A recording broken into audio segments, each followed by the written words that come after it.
Okay guys, Ahmad Maslan nak showkan 7 langkah yang bagi korang sebagai rakyat Malaysia untuk tangani masalah kenaikan harga petrol dan diesel.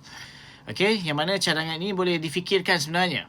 Guys, Assalamualaikum dan salam sejahtera kepada korang semua yang sudah untuk saja sembang. Dan antara cadangan yang boleh yang korang kata macam dengar, antaranya naik basikal. Jom kita baca paparan ni. Ini untuk jangka masa pendek, sederhana dan panjang dalam menangani masalah kenaikan harga petrol dan diesel. Cadangan saya ini boleh difikirkan.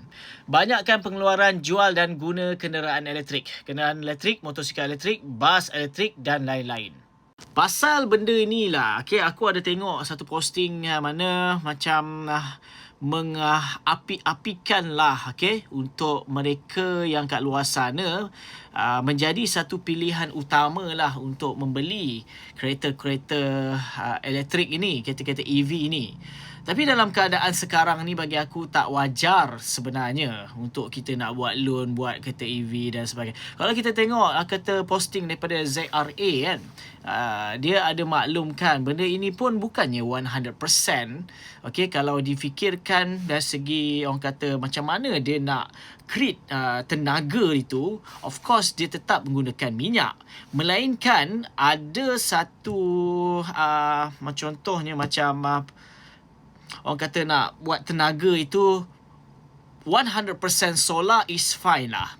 Tetapi kalau nak katakan berapa peratus, okay, orang kata sumber tenaga, okay, untuk nak charge EV ini datangnya daripada solar. Okay, berapa banyak persen itu kita kena lihat skop benda ni lah. Dan berbalik kepada yang mana aku tidak setuju fokus kepada pembelian. Benda ini melibatkan lagi komitmen. Okay, loan yang korang kena tanggung. Buat apa? Benda ni tak perlu. Okay, sebab bagi aku rasa lebih baik korang berjimat daripada korang nak tambah beban korang, komitmen korang itu dengan membeli kereta EV.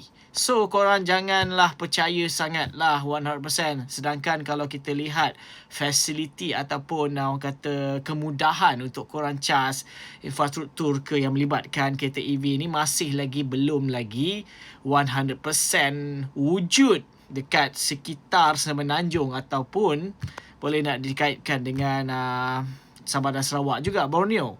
So, aku rasa tak wajar lah. Of course, benda ini dia ada maklumkan jangka masa pendek, sederhana dan panjang dan sebagainya. Tapi bagi aku, benda ini adalah bukan satu idea yang patut untuk korang dengar lah. Okay, berkaitan dengan isu ini. Jom kita tengok paparan seterusnya. Hebatkan usaha kajian dan bina kilang biodiesel daripada kelapa sawit untuk kegunaan yang banyak. It's fine sebab memang kita pengeluar ekspor kelapa sawit yang begitu banyak. Okay? Beri insentif kepada carpooling iaitu berkongsi kenderaan ke tempat kerja.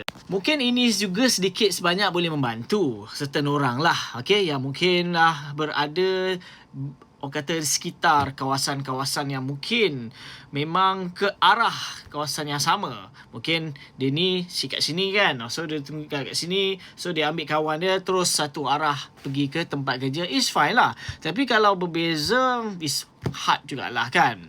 Tapi macam mana pun, is good lah idea ini kalau korang sanggup berkongsi berkongsi kenderaan. Tapi ada ke benda ini ada freedom ke kalau macam tak tahulah kan, rakyat Malaysia kan. Okay, jom kita tengok paparan seterusnya. Galakkan penggunaan pengangkutan awam daripada mengguna kenderaan sendiri. Is good. Bagi aku pengangkutan awam ni okey lah. Tetapi kalau ikutkan keadaan sekarang, isu-isu pengangkutan awam ini bukannya 100% dijamin lah, orang kata comfort dari segi flow nak pergi tempat kerja. Selalunya kalau kita lihat kan, okay, contohnya kalau kita lihat contoh LRT laluan Kerajaya alami masalah sistem brake kecemasan. Lepas tu kalau kita lihat, okay, Prasana has come to action plan recover Kerajaya. Lepas tu kalau kita lihat kan, banyak selalu, okay, mengalami kelewatan, kerosakan, kesesatan, okay, session, pelan tindakan, gangguan teknikal, dan ini banyak seringkali, okay, terjadi, okay, bukan sahaja LRT, malah MRT juga. Contohnya macam perkhidmatan MRT di Lembah Kelang khususnya laluan Putrajaya mengalami gangguan teknikal seperti sistem semboyan, gangguan komunikasi dan kecurian kabel dan sebagainya. Okey, kau boleh pergi ke kemaskinan laluan MRT Putrajaya dan sebagainya lah. Okey, so kalau kita lihat kepada permasalahan-persoalan yang ada kat sini, wajar ke idea ni boleh diambil 100% lah kan? Kalau kita ikutkan benda ini, kalau difikirkan oleh kerajaan, fokuskan kepada permasalahan ini, insya-Allah aku tak rasa perkara ini akan jadi isu yang orang kata akan diambil remeh oleh setengah orang yang mungkin mereka ini menjadikan pengangkutan awam ni sebagai satu pengangkutan utama mereka. Okey, mereka ni yang ada pengalaman. Kan? Kalau dengar pada idea ni, kerajaan kena fokus settlekan masalah-masalah benda-benda macam ni dulu. Baru boleh difikirkan, okay, untuk galakkan pengangkutan awam di kalangan semua rakyat Malaysia kan. So next. Yang seterusnya, basikal adalah kaedah yang sihat untuk ke tempat yang dekat.